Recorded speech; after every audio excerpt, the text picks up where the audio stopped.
Welcome back to Human Conversations. Today we're going to talk about COVID, aka the Rona, or whatever other term you want to call it. Hi, Corona. Oh man. Uh, yeah, it's here to stay, it appears. Mm, And yes. I feel like we all had different reactions to it initially, and then maybe now as time has gone by. And so this episode, we're going to share a little bit about how it impacted me, and Chelsea's going to share a little bit about how it impacted her. And we know that Yeah. our experiences are not everybody's experiences. And Mm-hmm. I mean, I'm going to speak for myself when I say I'm very lucky just with how I've been impacted by this. And I know a lot of people have not been as lucky as I have. So there's also going to be a lot of gratitude in this episode. I'm very grateful for how things are going so far. But of course, this is still going on. So Mm-hmm. I'm just going to say that I hope it continues that way. And, Mm-hmm. you know, yeah, I so feel I like guess, go I ahead. feel Yeah, like this episode is going to be a lot of both and, like sitting in the duality of things. definitely. Yeah. So go ahead. You can start. Well, I'll just start with when I initially found out about COVID. So this was, I think I mean, it was a build up for sure, right? You see all the news, like in like February, basically, talking about this international kind of problem. Um, but it always seemed like, it was abroad, so it wasn't really with us yet, but you felt like this in like it's coming kind of feeling, Mm-hmm. which caused a lot of anxiety for me personally, as I was then thinking like, oh, how would we respond to that? And I remember like the first few days when, it was like very much promoted that it was here and people were getting sick, especially in New York, and the numbers were like rising. Um, my body kind of went into that fright, like fight or not so much freeze, but definitely fight or fight mode. Mm-hmm. Um, I felt like, okay, what do we need to do to like survive, basically? Mm-hmm. And so I definitely, I'm gonna admit, I was one of those people who participated in the initial hoarding.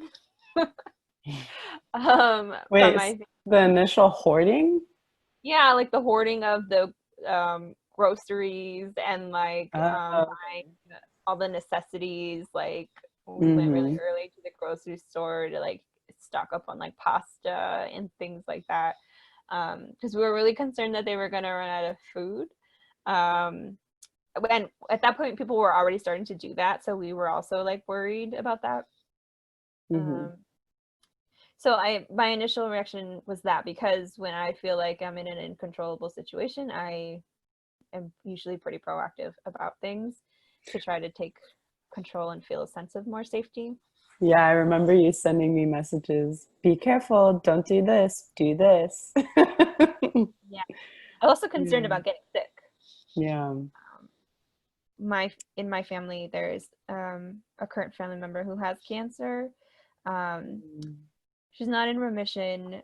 She has a very rare form of cancer, and it's under control, but just not in remission, basically. So there's real concern in our family about um, Bringing her something getting sick. home. Yeah. Yeah. We wouldn't be able to see her, basically, if any of us got sick. And yeah, so just a lot of concern around that. Also, my grandparents, they are in the vulnerable population, so we would, also be concerned about getting them sick. So a lot of concern on my family's end with just in general getting sick. And I felt like that was more, I mean, it's still a concern now, but it was Hmm. definitely more of a concern when we first found out about coronavirus. We would like sanitize everything like every other day, and we would like mop the floors continuously. I mean, we probably should be still doing that, but we're not doing it at that same level as we were when Yeah. we first found out about it. Yeah, it's amazing how much we've moved through this whole dynamic of our relationship with COVID. Right. We also didn't have any information, like too much information at the beginning. So we, at that point, we actually didn't know how it was being transmitted or anything like that. And I bet, to be honest, we still don't really know 100%. Right. But there's definitely a little more understanding now than there was at that time. Yeah. What were your initial reactions? Ooh. Well, it was a goodie bag of things for me. I was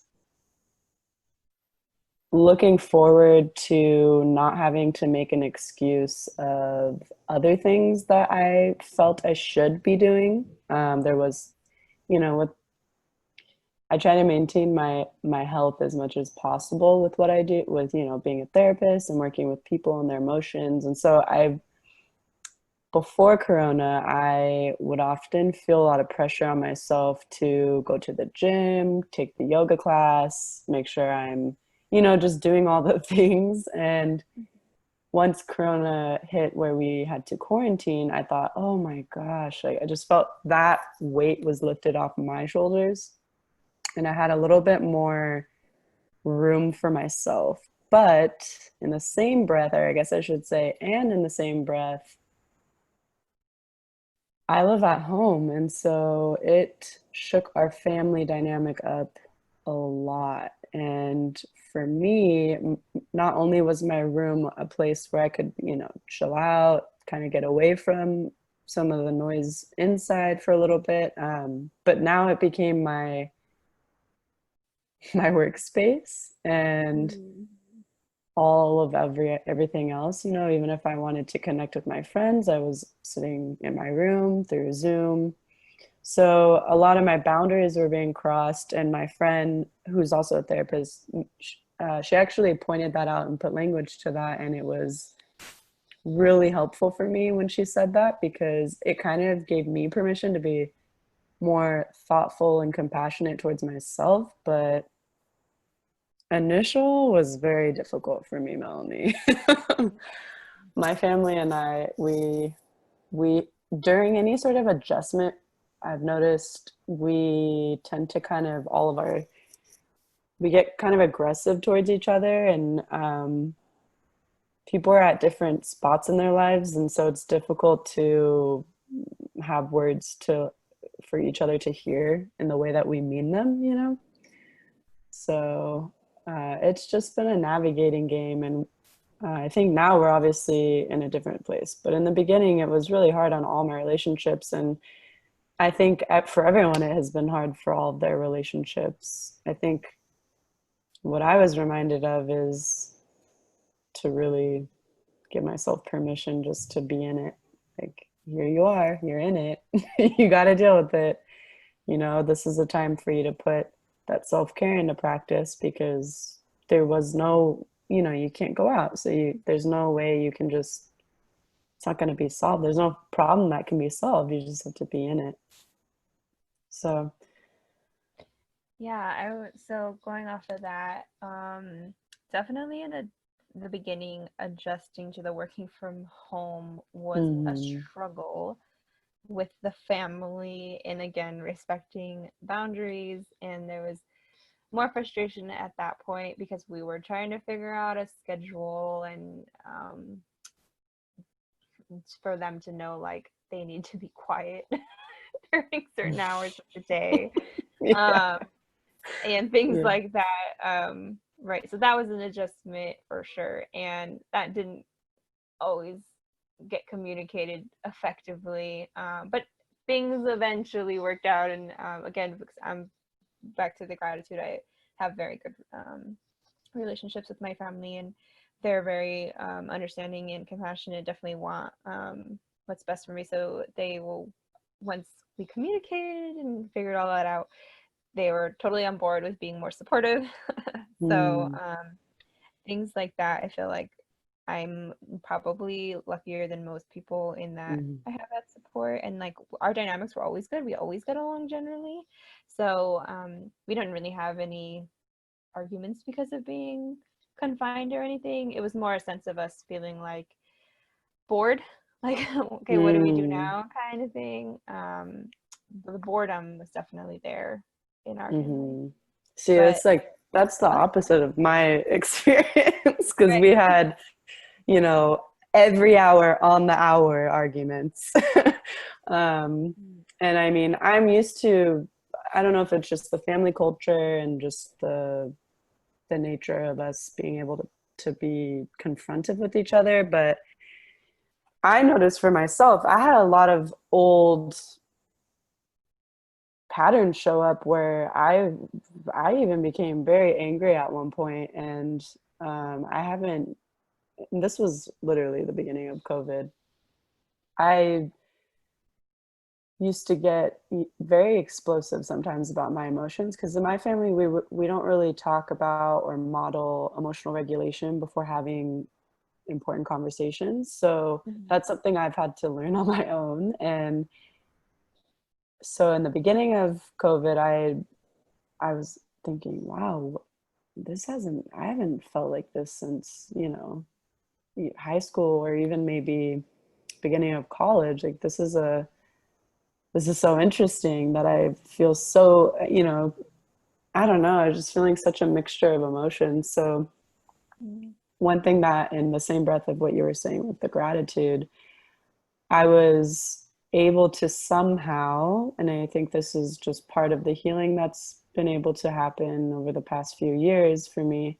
I was able to bounce back very quickly from that, which is not a normal or common or, you know, yeah, common experience for me. I usually take a lot longer. And so, what COVID has truly shown me about myself is that all of the healing and the growth that I've done on myself has actually had such a high impact on my life. Like I'm able to bounce back and adjust in a quick enough way to where I can make sense of what's going on with me because I have that insight and a kind of emotional attunement to myself. So I felt so grateful because before, you know, when you're just kind of this walking wound or when you're just starting out to recognize your patterns or have that insight, it's not like it just happens overnight, you know. So that kind of has been a nice reflection for myself because I've come a long way, honestly. So it sounds like it just from yeah, what you're talking right now.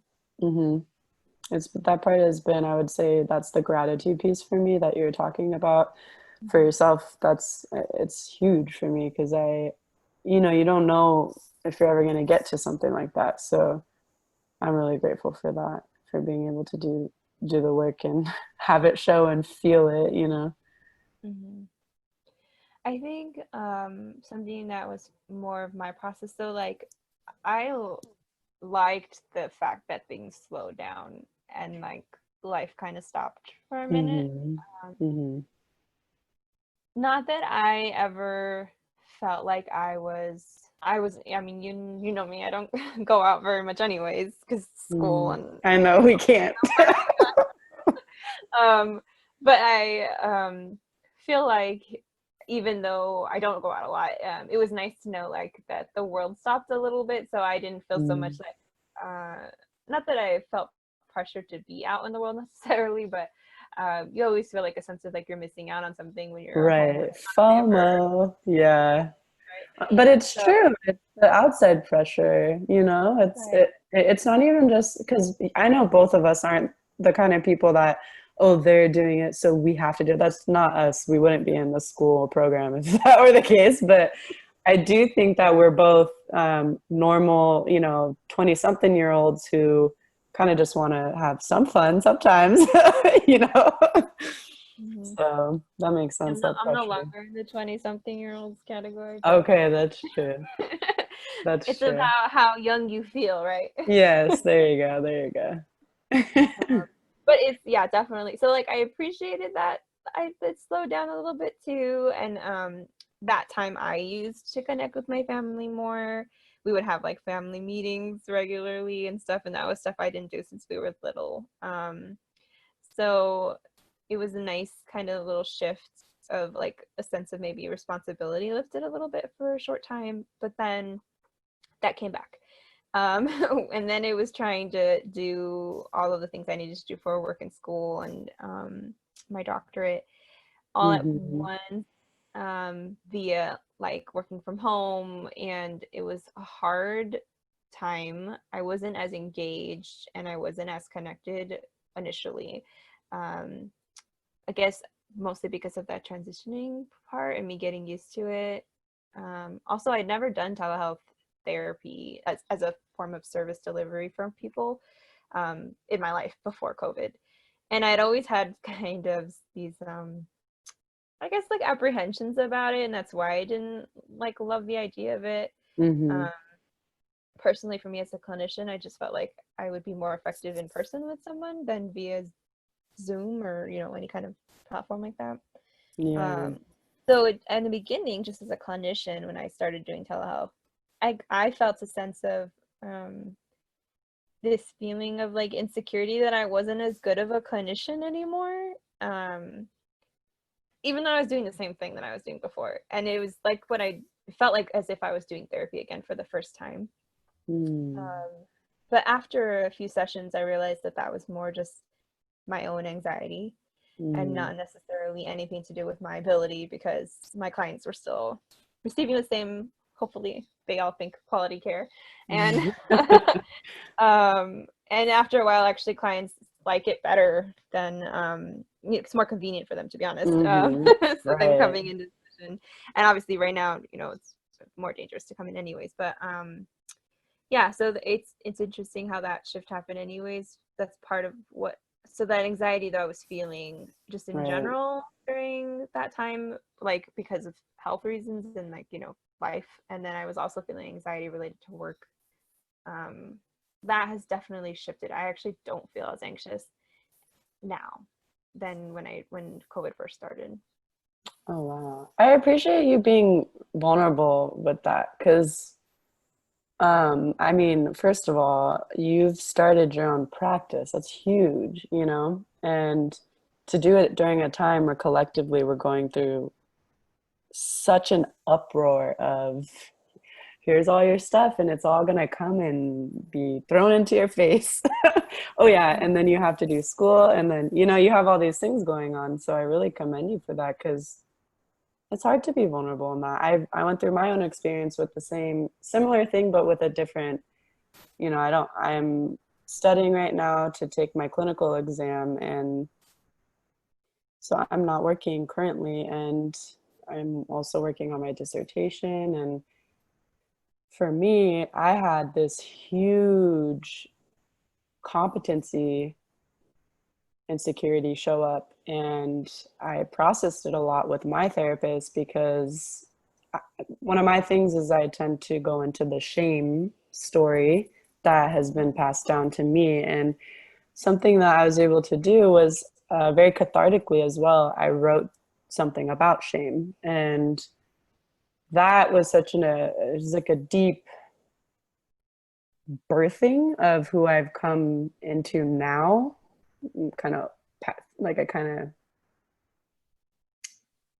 ran through that canal and head first and sort of bursted out of all of that insecurity. I mean, it's always going to show up, but there was definitely like this big birth that needed to happen within me because I was having a lot of doubts about, comparing myself to other people, putting Never good. myself right, exactly. And I have to be really careful with that. And when I was able to write some stuff about shame and how I carry it, how I've carried it in the past, what it means to me, what it looks like, what it sounds like, what it smells like, that kind of thing. It just really, I don't know, something in me changed a lot because I felt like this sense of empowerment that only could have come because of myself. Like I acknowledged it myself. And Mm-hmm. I actually shared that with my therapist. I shared the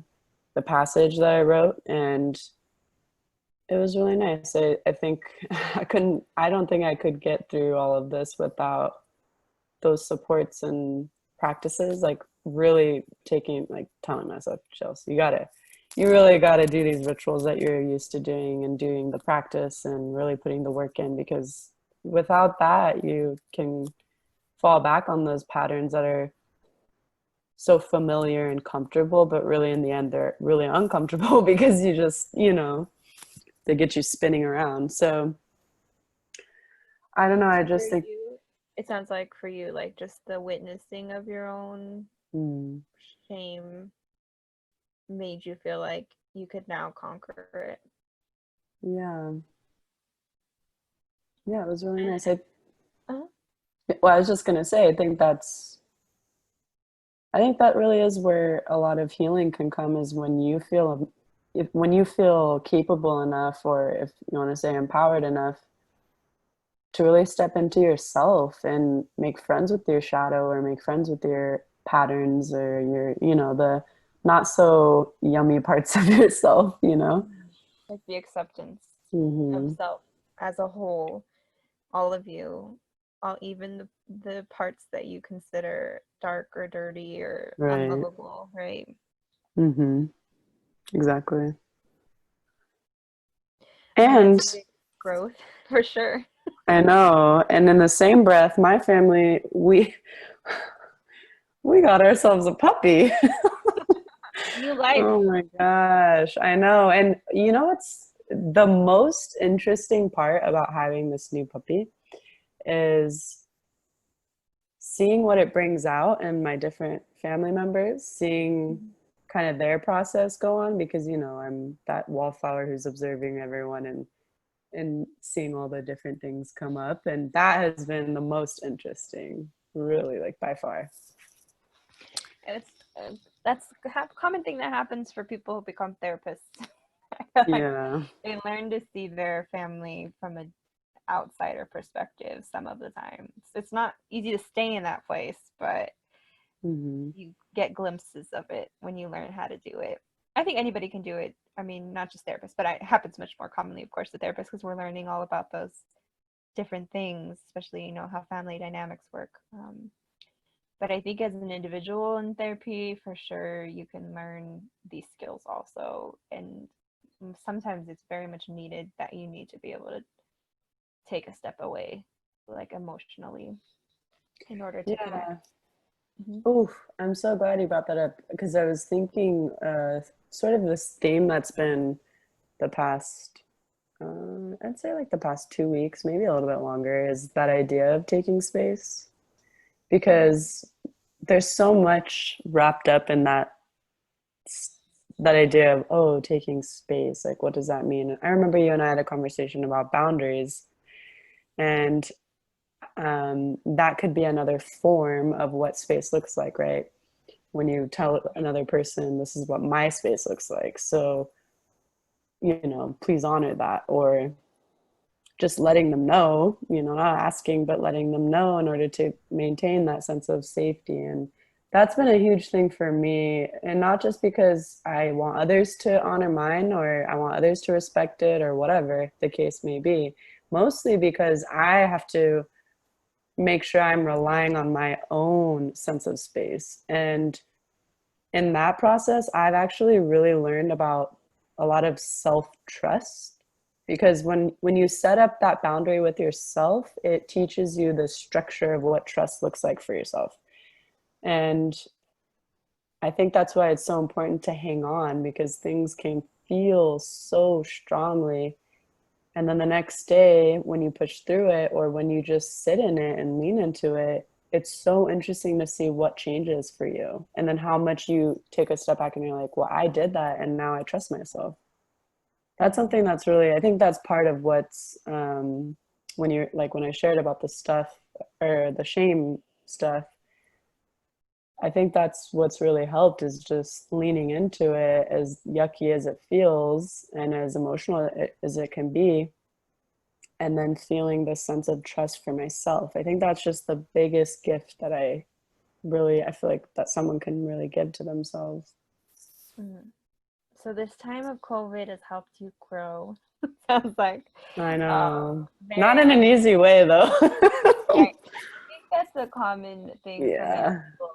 That's where I'll go into next a little bit. So like my practice has grown a lot in the last Yes. 2 months, and which means that a lot of other people are growing too. And you know, something that I did want to like definitely share with you, Chelsea, anyways, about the people who've been coming, a lot of them have never been in therapy before, which Wow. I actually think is a good sign. Yeah, that's And I kind of wanted to amazing. get your opinion about that because I feel like for me, I feel like that's a good sign people are maybe COVID is helping decrease the stigma Hmm. around mental health. But I don't know. I was curious about what you think about it. I 100% agree. I also think that because there's so much fear around getting the virus that we're now stuck to sit into it. You know, we can't, there's nowhere to go. I literally can't, physically and in my mind, I can't really go to those places where I would go before to distract or to numb or to escape. Mm-hmm. So now it's like, well, I feel like people are probably thinking, this is time. Like, I don't know a better time than now.